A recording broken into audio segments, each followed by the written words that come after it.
Looking back, looking forward. Once again, we're going to take a look at what took place in the General Assembly, what laws are passed, and what's going to happen with the budget.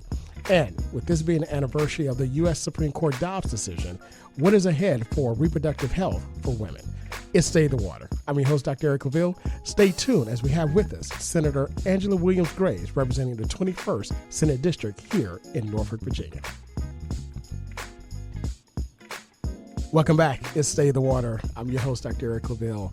Once again, we'd like to thank you for joining us, as you always do, every Sunday as we broadcast from none other than the campus of the Norfolk State University, home of the Spartan Nation, from WNSB Hot 91, the soul of VA, where we bring movers, shakers, and policymakers to you to discuss issues important to the community, an initiative of the Center for African American Public Policy here at Norfolk State University. Well, I don't know about you, but I'm trying to get used to this weather. Is it going to be hot? Is it going to be cold? But whatever the case may be, I'm just thank goodness that pollen season almost ending.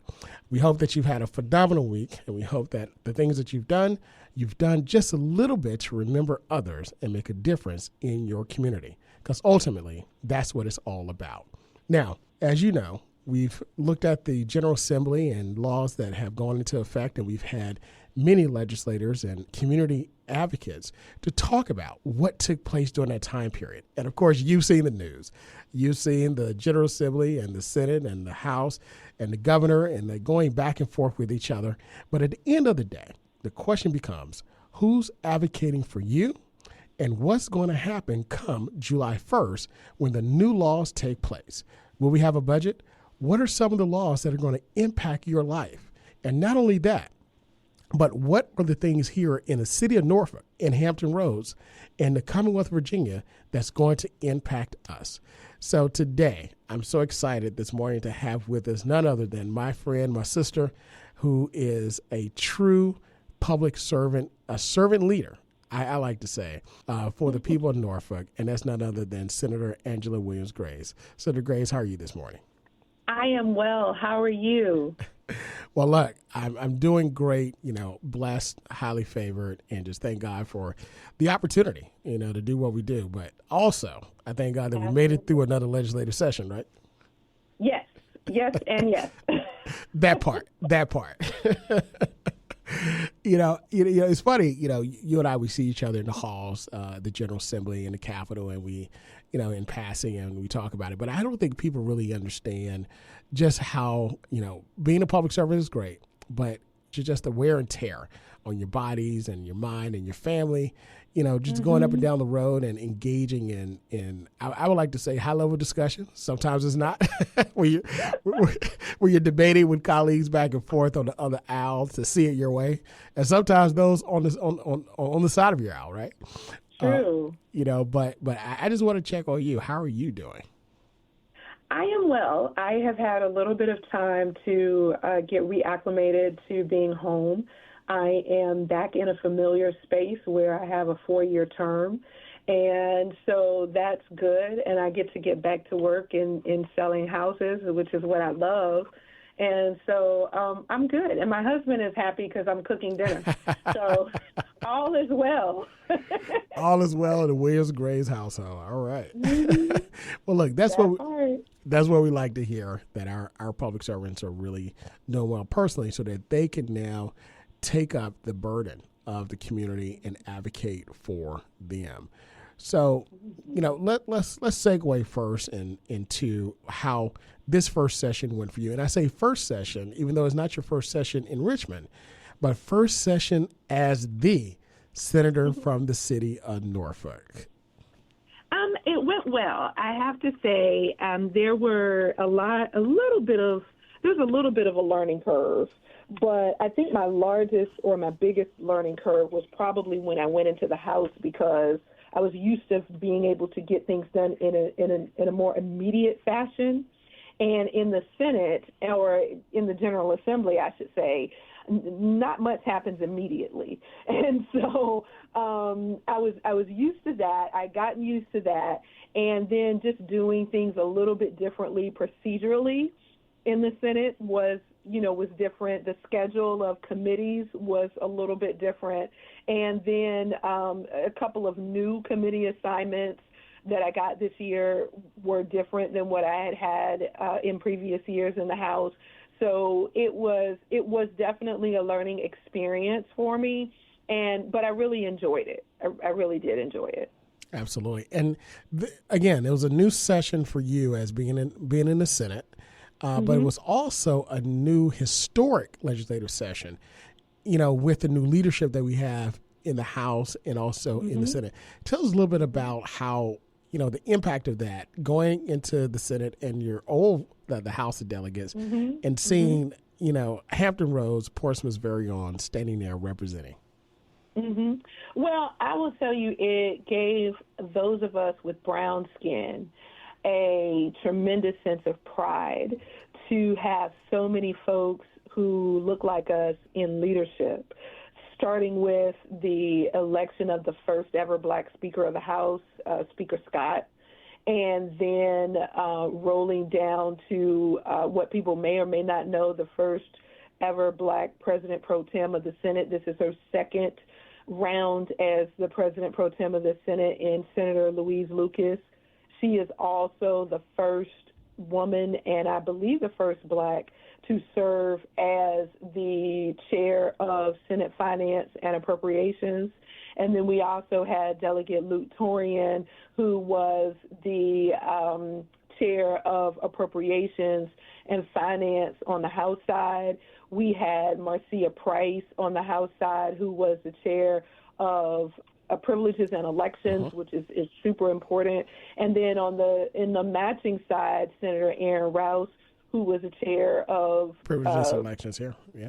Privileges and Elections on our side, as well as having Senator Locke as the caucus chair and whatnot. And so it was really, for folks who, I would tell people all the time, especially those who had young people, make sure you bring your kids to the House of Delegates, primarily those individuals who mentor young Black men, because I believe it's important for our young Black men to see who and what they can become. And then bring them over to the Senate to watch how Black women run the world and see all the Black girl magic. But I think that it's very important for young people to see who they can become, and it gives them an opportunity to be able to dream big when they actually see it.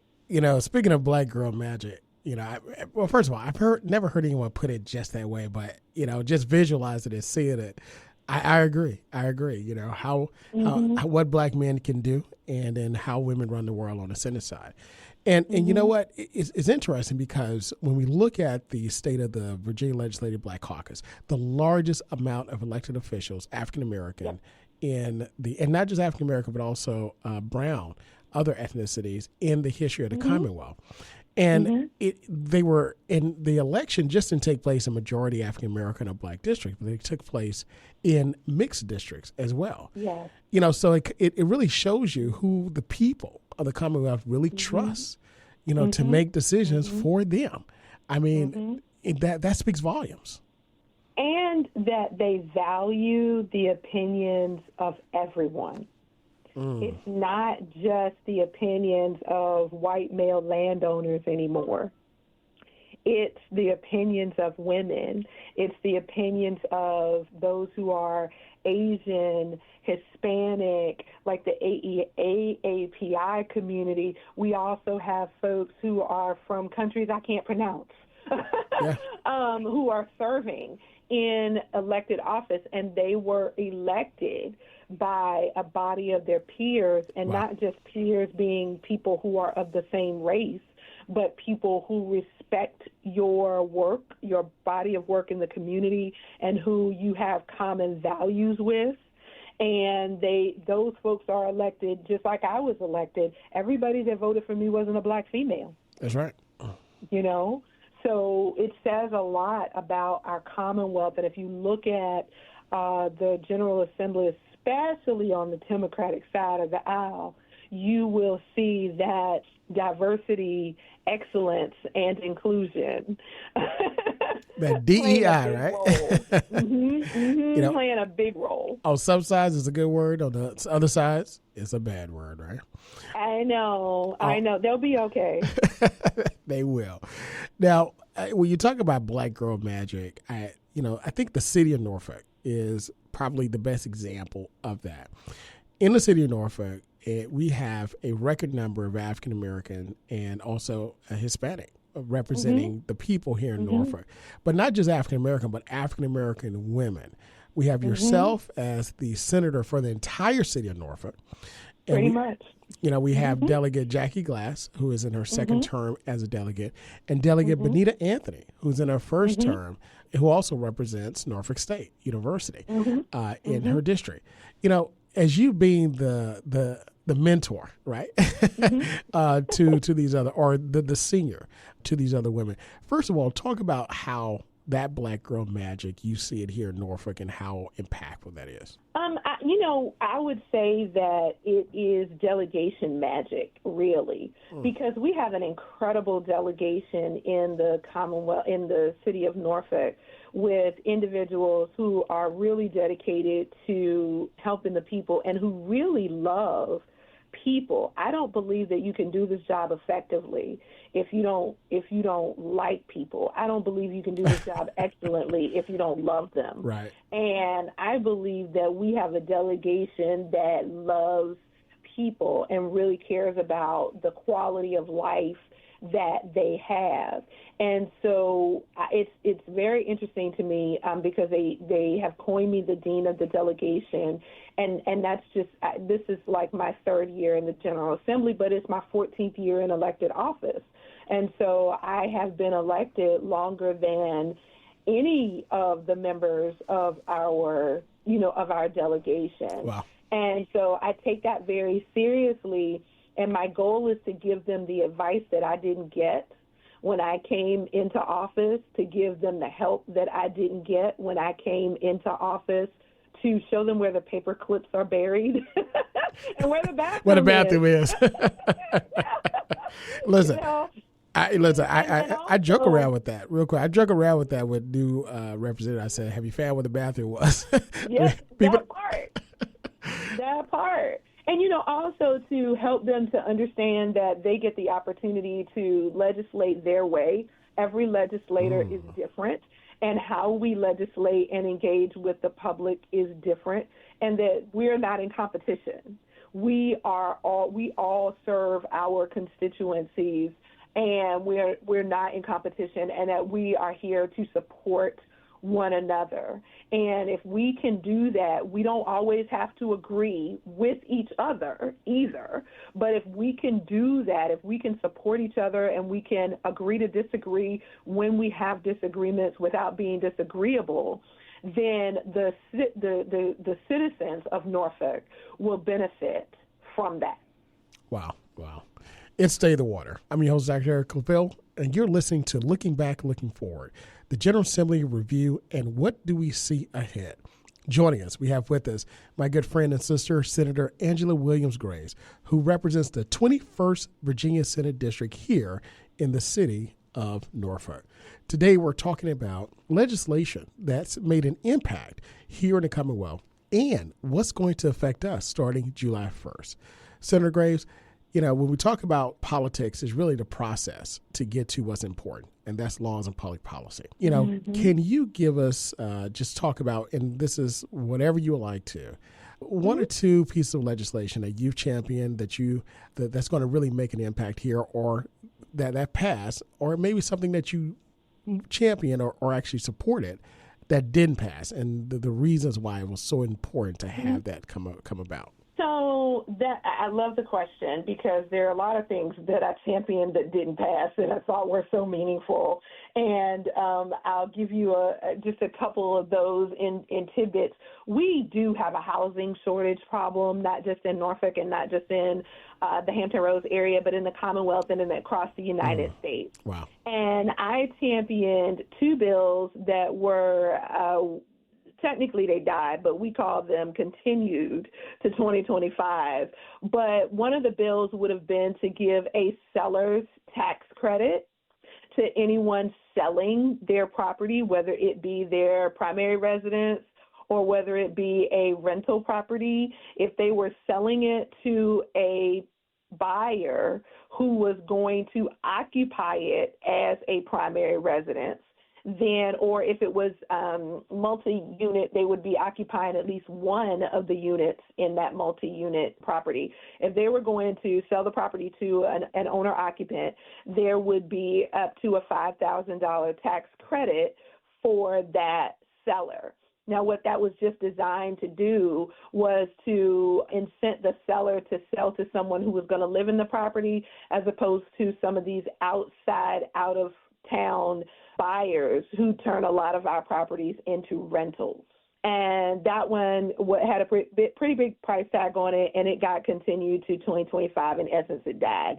The other piece of legislation that I felt like was very important was a tax credit to developers for converting commercial property to residential property. Wow. Because we have commercial buildings that are half or 3/4 of the way vacant. And because, since COVID, a lot of folks are working from home. They have not returned to the office full time the way that they had prior to COVID. And so at some point, we can't just dumb down the price, but we have to increase supply, right? So supply and demand, one of the two things I think I still remember from economics. And, That's right. Very important principles. That part. And so I felt like it was important to do some things that would create supply for the demand that we have. Now, there were a couple of bills that were vetoed by the governor. We had a bill that was a statute of limitations on court costs and fines, where I don't know if people realize this, but if you are caught in the criminal justice system, you are screwed. And Virginia makes it so you are screwed, because they can collect on court costs and fines for up to 60 years on the criminal side. 60 years? 60. Are people living that long? To collect? I know, right? That whole part, and it is a proverbial noose around people's necks when they are discharged, when they are released from incarceration, and now they have this weight.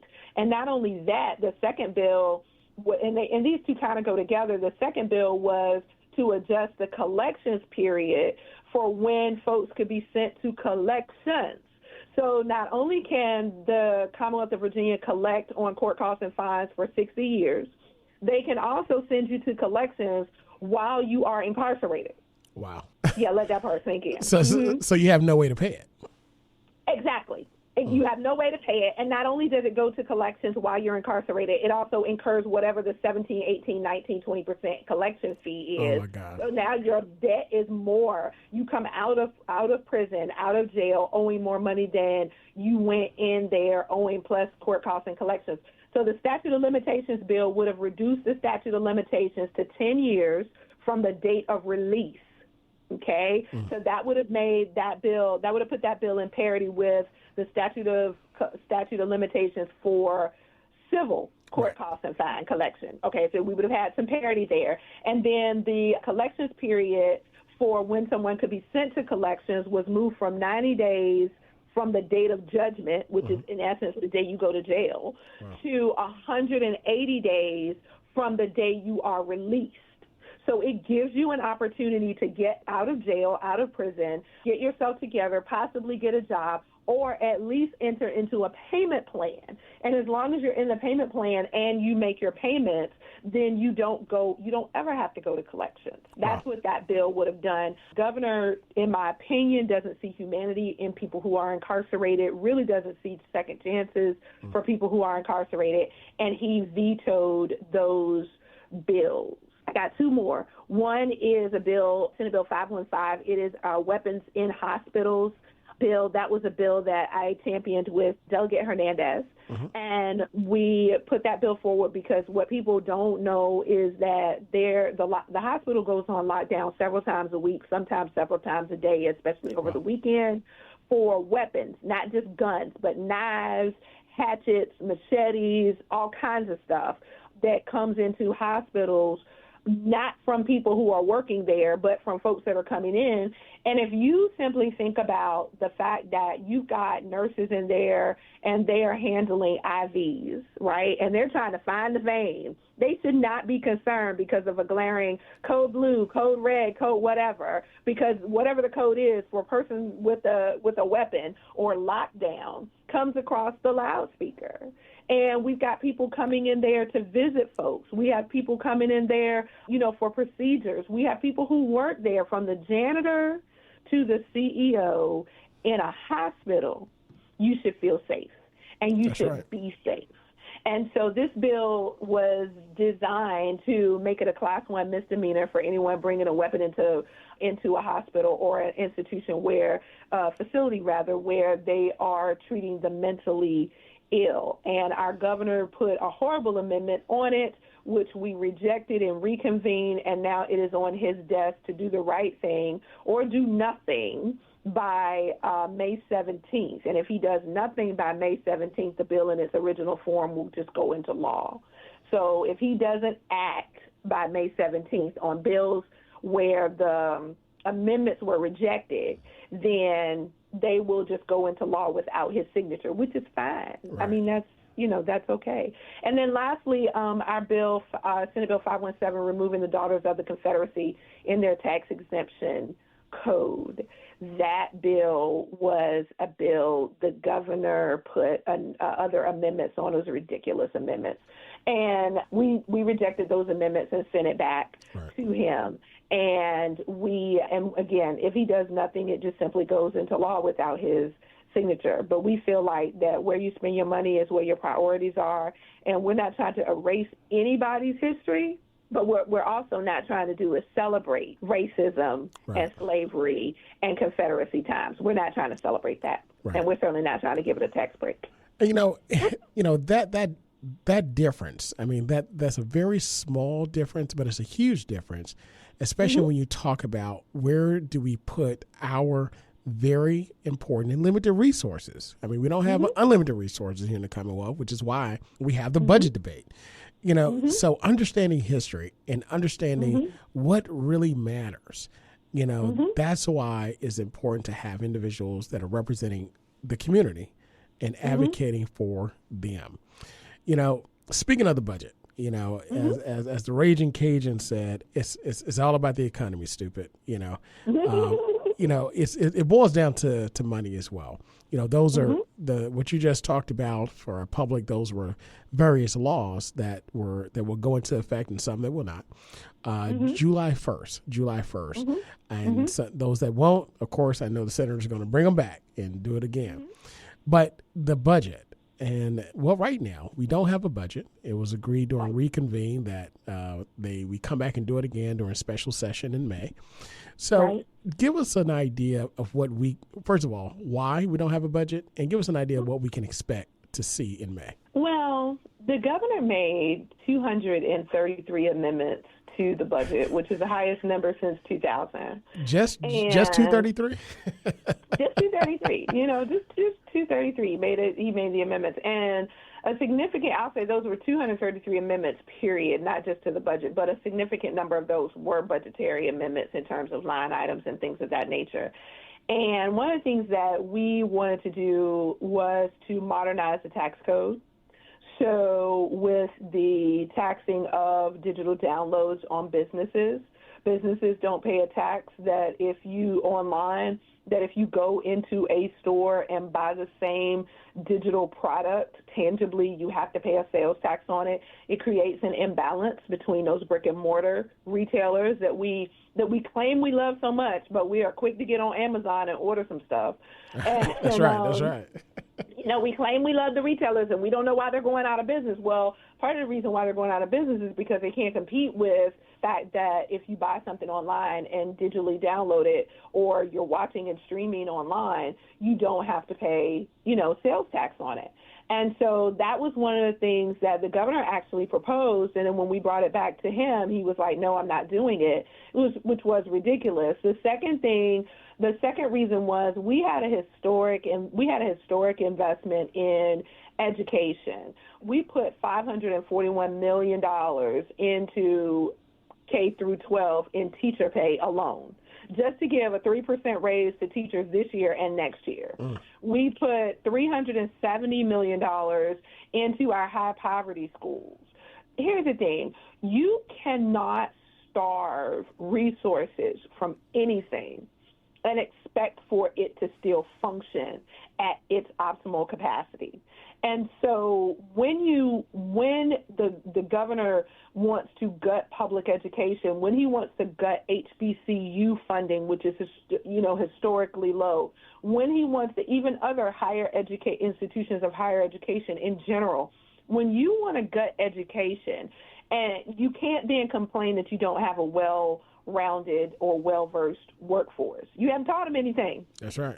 So if you haven't taught people anything, how in the world they're supposed to know anything, And so that was something that was very important. The other piece of our budget was raises for state employees. That was another $545 million. And what people don't necessarily realize is that when we do raises, it's not just the straight 3%, right? We've got to do all the matching for FICA and all those folks. We've also got to do the matching for their retirement funds as well. So it's not just, people will say, well, why is it so much? It's a lot because whenever there is an increase in the base salary, there are all these other things that are tagged along to it that the employer is responsible for paying. And in this case, the employer is the Commonwealth of Virginia. Wow. We also had $101 million in the budget for toll relief. So Amen. There was, I know, right? There were so many amendments to the budget that the House and Senate said, you know what, we're just going to, and the administration, let's just scrap this and start from scratch and look at, ideally, I'm going to figure, because I'm not a budget conferee, they're looking at what do we agree on. Let's start there. Let's start on our points of interest. And then from what we agree on, now let's look at what we have a little bit of trouble with. And then let's look at what we adamantly disagree on. And that's how we can, by a process of elimination, come to a budget. Now, there's nothing to say that we're going to have a budget in special session. I hope that we do, because the budget is how we pay our bills. And a lot of those bills are not just tied to organizations. They are tied to people, and a government shutdown is not something that is beneficial to the citizens of the Commonwealth of Virginia. Absolutely not. And to that point, I'll put a period right there as it relates to what took place. Now, in our final minute, of course, we're going back in May, and of course, we'll have a budget. We'll have something there, but we'll have something. But we have a very important election coming up this year. It seems like we have one every year, which we do in the Commonwealth. We do. Talk to our citizens a little bit about, in the final minute, why it's important to stay engaged and still come out to vote. I tell citizens that every part of our lives is determined by some policy that is voted on by some person. And the people who do the voting on only get in those seats if you vote for them. Every part of our lives is determined by a piece of legislation, from where you can build a house, how large it has to be, how small it has to be, where you can zone for institutions, how Norfolk State can expand or not expand, how late can you sell alcohol, what kind of restaurants are able to be where. All of those things are, what's the educational requirement for your doctor? What's the educational requirement for an attorney? All of those things are legislated. So every part of our lives has some legislation tied to it. And so what we need to understand is that we need to put people in office who are going to at least listen to us. We are not going to agree on everything. We are married to people. We don't agree with them on everything. So it's unreasonable to think that you're going to agree with your legislator on everything. But find people who have your best interest at heart and whose judgment you trust, or at least you think you trust their judgment, and get out and vote. Because if you don't, what I can tell you is some of the ideology that I see from people who are not in my party is scary when it comes to women's rights, when it comes to freedom of speech, when it comes to freedom to vote, and all of those things. It is really, really scary. And I know for a fact it is harder to undo something than keep it from happening at all. That's it. And we're going to leave it right there. Senator Angela Williams-Grace, the public servant, advocate, and ambassador for the city of Norfolk. As always, a pleasure to have you here on Stay the Water and supporting Norfolk State University. Thank you. And as always, continue to join us every single Sunday as we broadcast from the campus of the Norfolk State University, home of the Spartan Nation, from WSB Hot 91 to Solar VA. Until next time, be good, be great, God bless, and we'll see you next week. Hi, I'm Carrie Washington, and you're listening to State of the Water with award-winning host Dr. Eric Claville.